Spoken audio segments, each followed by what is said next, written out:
Теодор Цветков е световен рекордьор на Гинес по плуване на 10 км само с една ръка. Той е човекът, който плува 71 часа без прекъсване. Теодор е само на 27 години и е първият човек в света, осмелил се да преплува Черно море. В продължение на 60 дни той ще измине 1150 км от Грузия до България.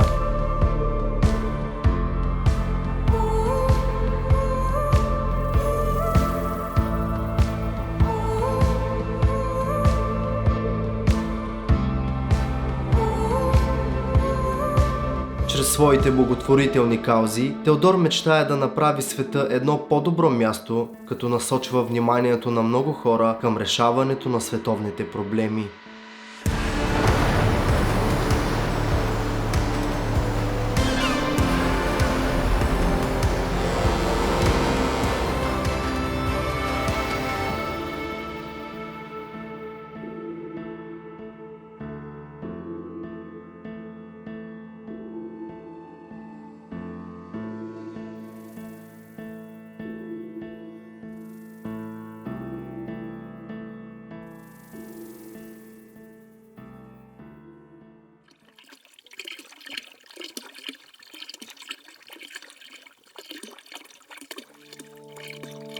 Теодор Цветков съм, на 27 години от град Русе. Последните години станах известен покрай плуванията си и благотворителните си инициативи най-вече. Не се смятам за известен, реално погледнато. Това е за нормален човек, който следва мечтите си.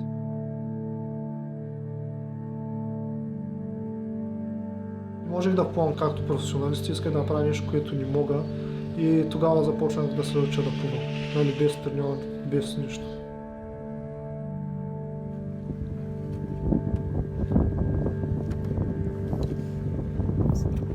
Течението ми избутва към Тел.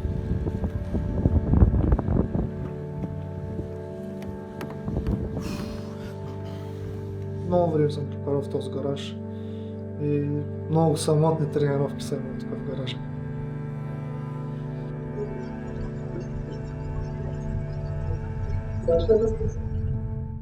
Теодор.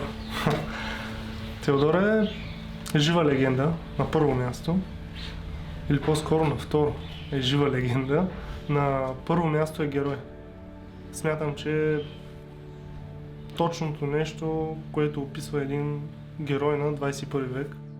Той дава пример не само на малки, дава пример на мен, на нашите приятели, на семейството ни и на всички останали възрастни хора, които поради една или поради друга причина са стигнали до това да се запознаят с него или да станат част от неговото събитие. Той загърбва абсолютно всичко, което всеки нормален човек би правил, да гони кариера. Той загърбва абсолютно всичко в името на това да помага или да прави нещо, с което да вдъхнови хората и да ги накара те да повярват в себе си.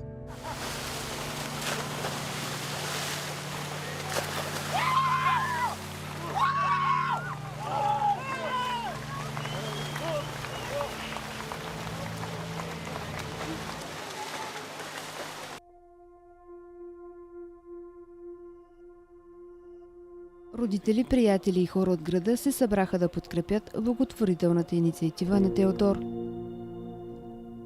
През септември малката Мартина поглъща желатинова капсула, която попада в трахеята. След това детето изпада в кома. Следва лечение у нас, в Турция и хоспитализация в клиника в Израел. Лечението за един месец на момиченцето струва около 70 000 лева. Нужни са средства и за втория курс от нейната рехабилитация. Аз следя такива страници, дето имат хора нужда от помощ и реших да помогна с което мога. Давай.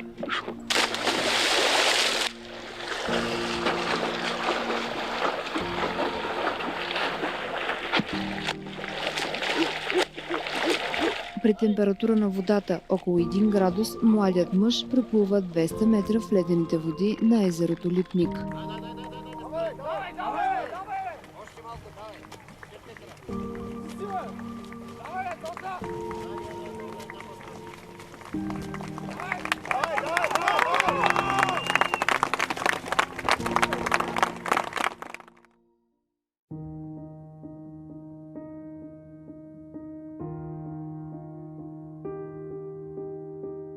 исках да спра да следвам стереотипа на хората, които ни влагат този стереотип, да си мислим, че нещата са невъзможни за постигане, неща, които нали, като мечти, цели, идеи, ти ги споделяш, ще ти казват, не, няма как да стане, порасни, вече си голям с си мисли за глупости.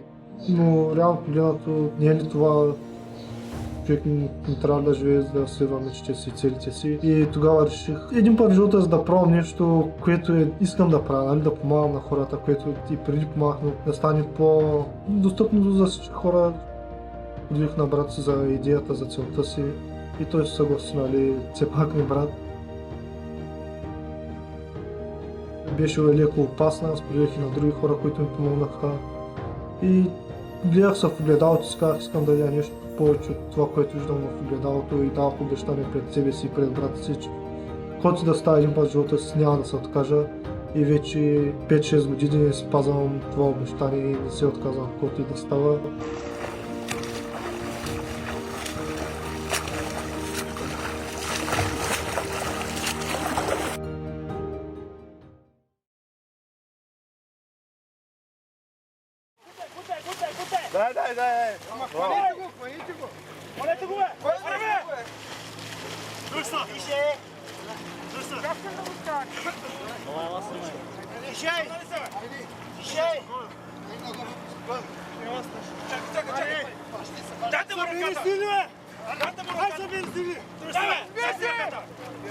Елате тука!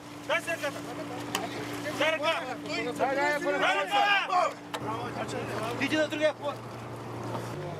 Браво. Браво. Дайте Хавлия да го загънем. Дай на Хавлия да го загънем. Бързо. Браво. Чакай бе, дай.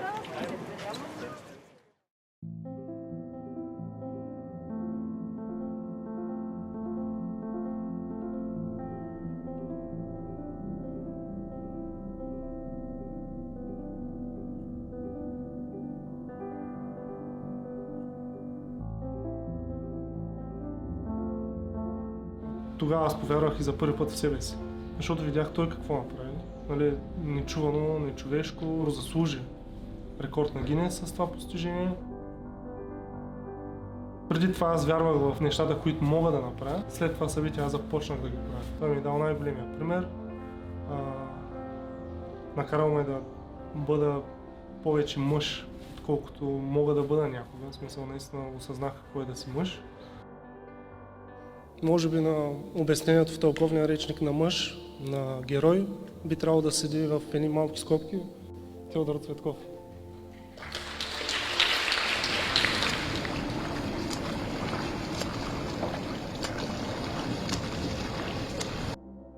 Защото ти си причината всичко това да се случи.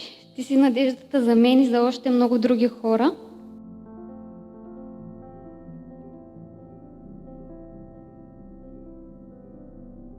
Благодаря ти, че всеки ден ми напомняш, че добрите хора още съществуват, че ме подкрепяш и винаги си до мен и ти обещавам винаги да ти отвръщам със същото.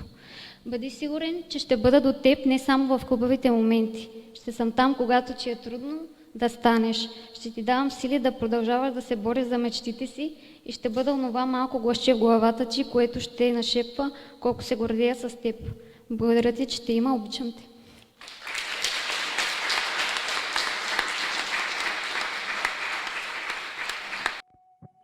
Аз съм прекарал много голяма част от живота си като тренировки, нали, с каяк и плуване. И много часове съм плувал тук в това езеро. И с тези 71 часа плуване бяха изключително дълги първите 24 часа, след това 48 часа и накрая 71 часа.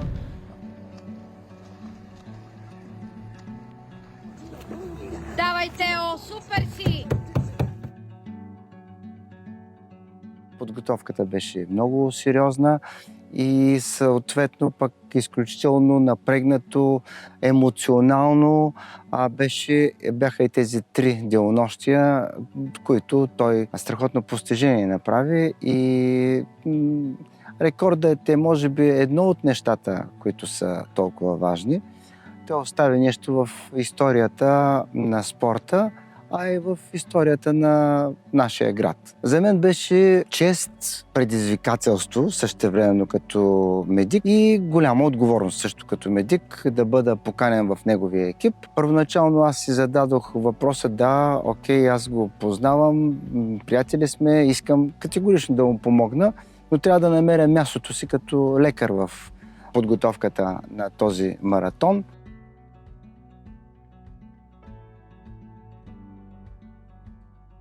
Знаете, че той мина много тестове преди да премине към това начинание и сме на базата на неговите резултати и на неговата подготовка сме направили суплементацията. Изцяло натурални продукти приема, разписани са по часове и по видове, които... Това са основно течности, енергийни. Енергийни течности, кофеинови напитки, протеини доста приема, защото той, знаете, нито се храни, така че топли чайове му даваме доста. 3 дена изпитанието не беше само в Теодор, беше в екипа му. И всеки един от тези хора преодоля своите граници. Не веднъж. Финала беше, може би,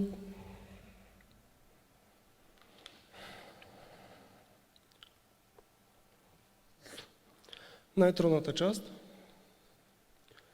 Бурята си беше буря, страшна, светкавици, вода и така нататък, но ние сме в нищото. Ние сме в другия край на езерото, там не може да го извадим. И когато спряхме двете лодки до него, когато той тръгна да излиза на брега, осъзнахме, че бурята е толкова лоша и дори да го загънем с одела, ние няма да може да го стоплим. И в този момент всички скочиха с дрехи във водата.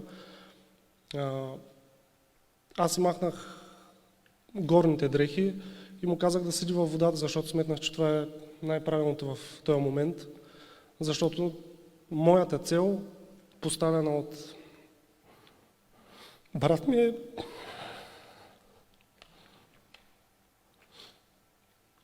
независимо от всичко, той трябва да завърши.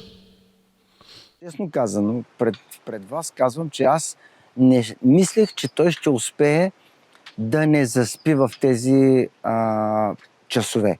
Считах, че след 48-я час, както е и опита в спортната медицина, след 48-я час най-много са издържали примерно някъде в порядъка на 50 и няколко часа. Тоест, започвайки третото денонощие, нещата вече в един момент излизат извън контрол. Проучихме тези неща, помогнаха ни доста хора, ултрамаратонци. В това отношение дори в последния момент се обади Тодор Димитров, един уважаван ултрамаратонец в целия свят, така известният Ел Капитан, спортист, ултрамаратонец, който предложи различни техники на масажиране, които задържат заспиването или поддържат спортиста буден при такива ултрамаратони. Свързахме и с кинезитерапевти. В това отношение Алекс Андреев и неговите приятели и колеги страшно много помогнаха. Бяхме готови за всичко, заради това държах и аз като лекар да има абсолютно през цялото време придружител. Искам да благодаря тук на неговите приятели, групата от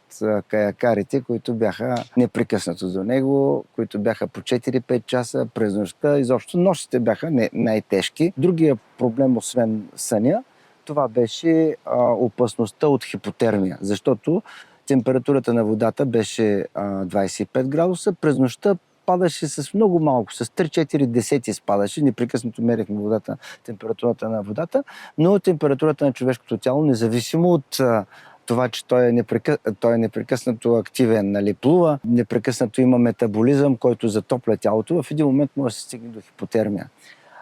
Хипотермията е изключително опасен синдром, при който човек вече в един момент става неадекватен, и тогава не може той да подчини на волята си продължаването. Може всичко да се случи и да загине. Когато мина втората нощ, аз почнах така да си мисля, викам, ще станат нещата.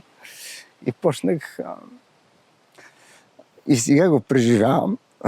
И викам, си прикаем се за Слина с моята приятелка, че ето може би той ще прескочи тези 60 часа и ще се справи. Алекс беше страхотна, първата нощ беше най-студена и това дете за мене изкара 5 часа от най-тежките часове през нощта. От 3 сутринта до 8 беше в каяка. Алекс беше непрекъснато с него. Мотивацията от това да присъства най-близкото ти същество е уникална.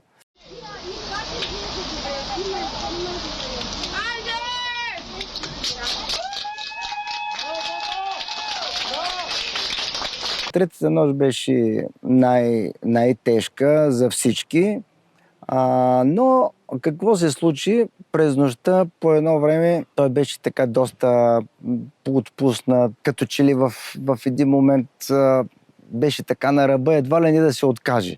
Изморен организъм и така. Тогава вече през нощта беше може би към 2 часа в един момент, в този момент, нали, както беше страшно напрегнато. На всичкото отгоре започват ни светкавици и гръмотевици. И ние много добре всички знаем, че точно това е страшно опасно и е абсолютно задължително да се излезе от водата, защото тогава ти ставаш проводник, гръмотвод при една голяма широка повърхност, която е нищо друго няма по-високо от теб в това езеро. Качихме се горе и това почнахме да мислим какво да правим. Нали? Това става в рамките, може би, на 10-15 минути. Че излизам аз навънка и виждаме с брат му и гледаме, те светкавици и гръмотевици се разсеяха. И викам, Теди, сега е времето, влизай. Влези във водата и не спря. Не спря. Беше, може би, 3 часа през нощта до другия ден, до 4 часа. Значи става въпрос за 13 часа. И на другия ден в 4 часа го извадихме вече заради жестоката буря. Всички си спомняте какво беше.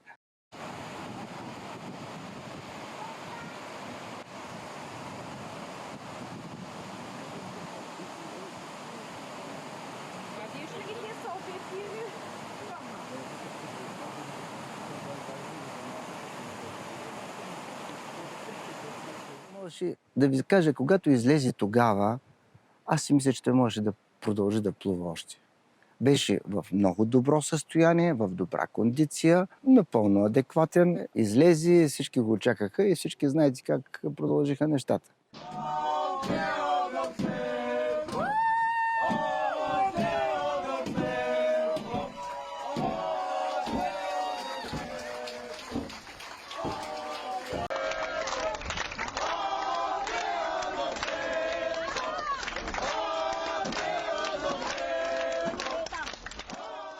Различно беше всеки ден, по-скоро всеки час, всяка минута, секунда беше различна, различни усещания, като болка, физическа, психическа. И нали, имаше и хубави емоции, няма как да кажа за тях, но и най-вече много болка и самота, независимо дали има хора около тебе, ти си сам в тази вода, мрак. Не беше лесно предизвикателство и кризи имах и това е трудна работа, но благодарение на целия екип успяхме. Най-важното. Аз съм казал на много пъти, това беше моя детска мечта, нали, да бъда супергерой, обаче не заради суперсилите, защото исках. Това мислех, че трябва супергерой, че да помагаш на хората. Можеш да помагаш независимо дали си супергерой или не. През последните 5 години посветих живота си да направя света едно по-добро място за живеене. Аз винаги съм искал да помагам на хората и ако не го правя, мисля, че няма да съм толкова продуктивен като човек. Към човека, който гледа това видео, аз го казах и в гаража, но искам да го кажа. Аз съм това дете, което казвам, не вярваш в себе си, беше дебел, беше тормозено, може да напиши 2 реда правилно и не ме е срам, мога да сложа живота си на билборд в най-голямото задръстване и всички хора да видят живота ми, защото ми е срам да го кажа.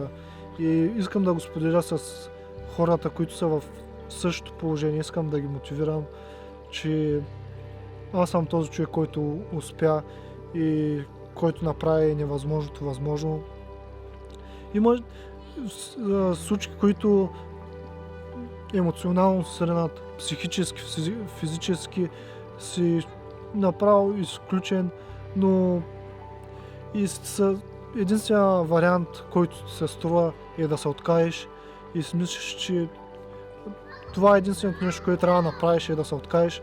Но това трябва да се знаят хората, че ние сме много повече от това, което си мислим и наистина да го осъзнаят, защото сме такива и не съм първия и нито последния, който го доказва. И в тези моменти, които съм изпадал, аз виждах мечтата си толкова близо, че мога да я докосна и за това. И хората и инициативите, които заставах, това са нещата, които и семейство, приятели, които ме караха да продължавам напред. И всички тези малки загуби, да, аз съм тук заради успехите си, но аз съм човека, който съм в момента заради загубите си. И всички тези загуби, които ме връщаха отново всяка тренировка и всички тези хора, които се опитваха да ме спънат по пътя и които ми казваха, че няма как да стане, те грешаха и някои хора ги събарят, но мен ме мотивираха да ставам по-рано, да тренирам още повече, да повярвам още повече в мечтите си. И им благодаря, че бяхте мотивация. Знам, че няма да стане приятно, но бяхте мотивация и продължавайте да ме мотивирате и да ми казвате, че е невъзможно. Но най-вече ме мотивираха всички тези хора, защото аз не мога да се представям, че там някъде в света хората, да, ще кажат, че не мога да правиш света, но аз съм част от стъпалото, което ще е към по-добрия свят.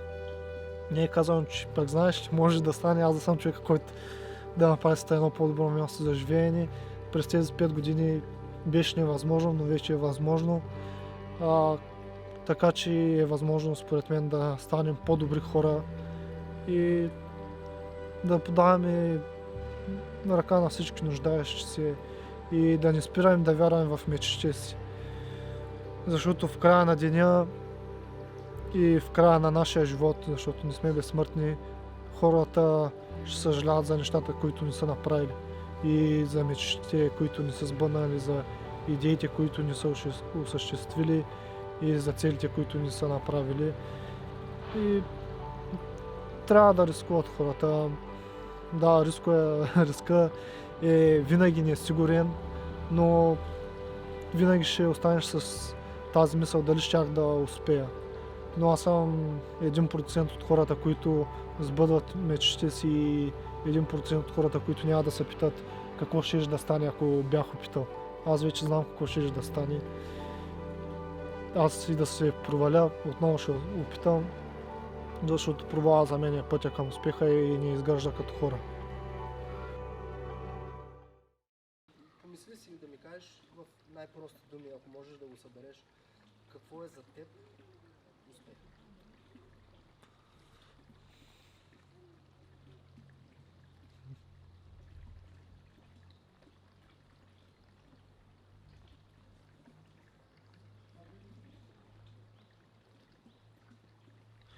Ами за мен успеха е да заразяваш с добрини.